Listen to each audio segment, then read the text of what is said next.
Welcome to today tomorrow. This is Kavya. Today news updates ఇంటి ఇప్పుడు చూద్దాం. అది గచ్చిబౌలి ఏరియా, హైదరాబాద్లో one of the busiest spot. తెల్లారిన దగ్గర నుండి రాత్రి పొద్దుపోయేదాకా విద్యార్థులు, కూలీలు, ఐటీ ఎంప్లాయీస్ ఇలా ఒకరేమిటి అందరూ ఉరుకులు పరుగులు పెడుతుంటారు. ఇక స్థానిక నానక్రమ్ గూడలో బ్రతుకు తెరువుకు 39 ఏళ్ల అనురాధ బాయి అనే మహిళ చిన్న కిరాణా కొట్టు పెట్టుకుంది. వచ్చే అరకొర డబ్బుతో జీవనం సాగిస్తుంది. అంతా బాగానే ఉన్న తరుణంలో ఏమైందో ఏమో కానీ ఆమెకు అత్యాశ పెరిగింది, తప్పుదారి పట్టింది. అంతే, ఒక్కసారిగా ఆ షాపులో గంజాయి గుప్పుమంది.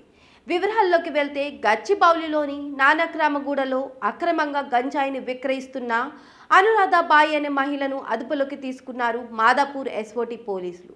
స్థానికంగా ఓ కిరాణా దుకాణం నడుపుతున్న అనురాధ ధూల్పేట నుంచి గంజాయిని సేకరించి దాన్ని చిన్న ప్యాకెట్లుగా చుట్టి విద్యార్థులు, కూలీలకు విక్రయిస్తున్నట్లు పోలీసులు గుర్తించారు.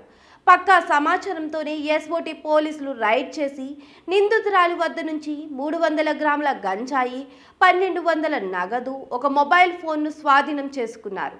కాగా ఈ ఘటనపై కేసు నమోదు చేసుకుని దర్యాప్తు చేస్తున్నారు గచ్చిబౌలి పోలీసులు. For more latest videos, please subscribe to Today Tomorrow. Thanks for watching.